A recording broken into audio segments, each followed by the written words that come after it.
शायद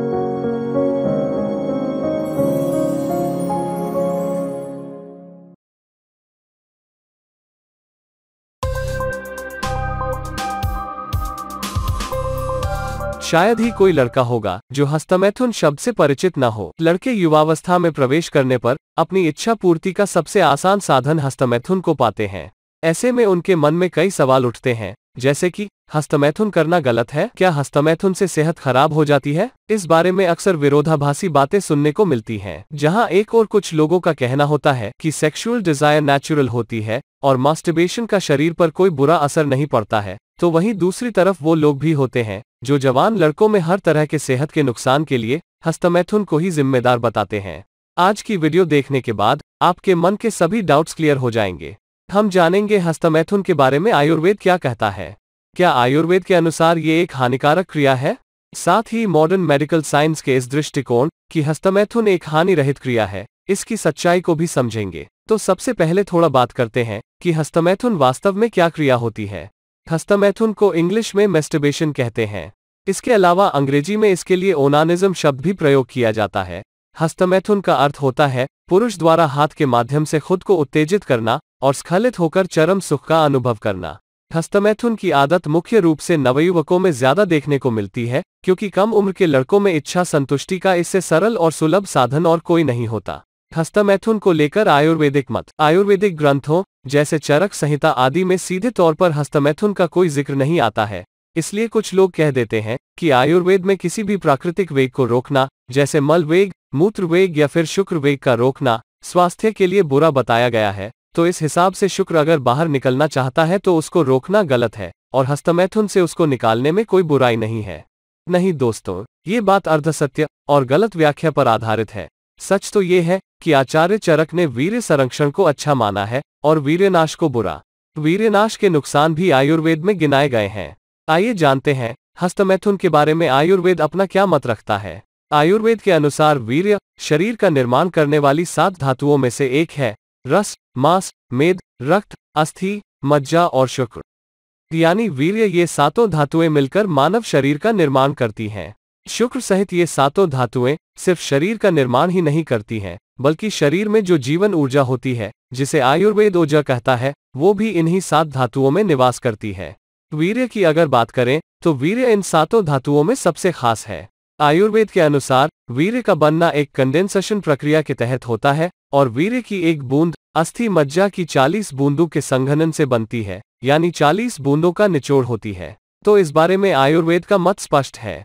अधिक वीर्य स्खलन, चाहे वो किसी भी विधि से हो, शरीर के लिए घातक होता है। तो चलिए एक एक करके नजर डालते हैं मास्टरबेशन से होने वाली हानियों पर। पहली सबसे बड़ी हानि, ब्रह्मचर्य नाश। ब्रह्मचर्य का अर्थ है आदर्श जीवन शैली। ब्रह्मचर्य का पालन करके आत्मा परब्रह्म तक पहुंच सकती है।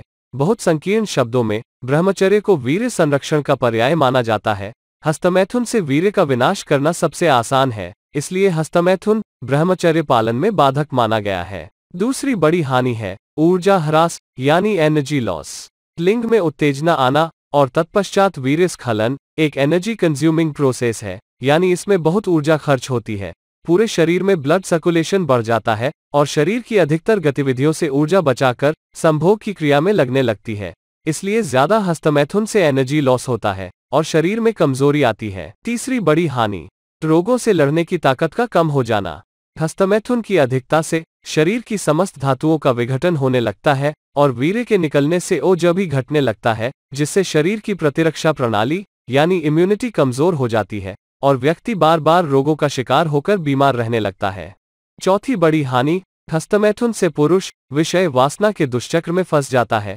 हस्तमैथुन की आवृत्ति बढ़ती चली जाती है और व्यक्ति दिन में कई बार हस्तमैथुन करने लगता है, जिससे शरीर की समस्त धातुएं घुल घुलकर निकलने लगती हैं और पुरुष धातु रोग, शुक्र में जैसे रोगों का शिकार होकर जवान होते हुए भी बूढ़े की तरह दिखाई देने लगता है, जैसे आंखों के नीचे काले गड्ढे, कमजोर याददाश्त, झुकी कमर और चेहरे पर पीलापन। पांचवी बड़ी हानि, या ये कहिए कि पुरुष के काम जीवन की सबसे बड़ी हानि अर्थात नपुंसकता। महर्षि चरक संहिता के चिकित्सा स्थान में स्पष्ट कहते हैं कि अधिक वीर्यनाश, चाहे वो किसी भी कारण हो, नपुंसकता को जन्म देता है। लिंग में उत्तेजना की तीव्रता कम हो जाती है और कामेच्छा भी कम हो जाती है, या कभी कभी तो बिल्कुल ही खत्म हो जाती है। इस प्रकार हम कह सकते हैं कि हस्तमैथुन आयुर्वेद के अनुसार एक अच्छी आदत नहीं है और जितना हो सके हमें हस्तमैथुन से बचना चाहिए। अब बात करते हैं कि आखिर आधुनिक चिकित्सा विज्ञान क्यों कहता है कि हस्तमैथुन का कोई नुकसान नहीं है। इसमें कोई शक नहीं कि वीर्य निर्माण एक लगातार चलती रहने वाली प्रक्रिया है और आधुनिक चिकित्सा विज्ञान का इसी आधार पर यह मानना है कि हस्तमैथुन का कोई नुकसान नहीं है। एलोपैथिक साइंस के मुताबिक हफ्ते में 1-2 बार मैस्टरबेशन करने में कोई हर्ज नहीं। पर क्या हकीकत ऐसी ही है?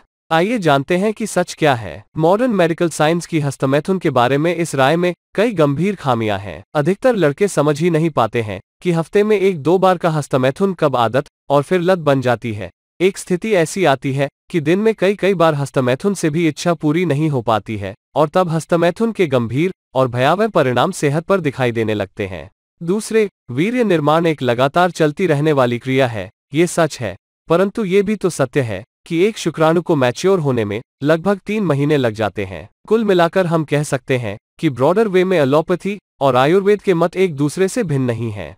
आयुर्वेद भी हस्तमैथुन की सीधे तौर पर बुराई नहीं करता है और आधुनिक विज्ञान भी कभी कभी हस्तमैथुन को बुरा नहीं मानता है, लेकिन आयुर्वेद हो या मॉडर्न साइंस, दोनों का मानना है कि अति हर चीज की बुरी होती है और हस्तमैथुन इसका अपवाद नहीं माना जा सकता है। तो मित्रों, आज की वीडियो का सारांश ये है कि हस्तमैथुन एक अच्छी आदत नहीं है, इससे बचिए।